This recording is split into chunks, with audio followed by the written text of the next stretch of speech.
আসসালামু আলাইকুম ভিউয়ার্স।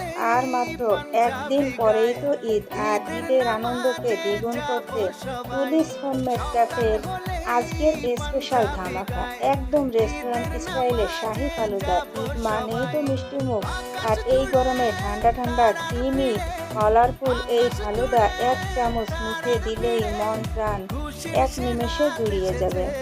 বাজারের কেনা কোনো কৃত্রিম স্বাদ ছাড়াই ঘরে থাকা খুব সাধারণ কিছু উপকরণ দিয়ে ঝটপট কিভাবে শাহী ডেজার্টটি তৈরি করবেন, আজকে আমি সেটাই আপনাদের একদম সহজভাবে দেখাবো। চলুন তাহলে রেসিপিটি দেখে নেওয়া যাক।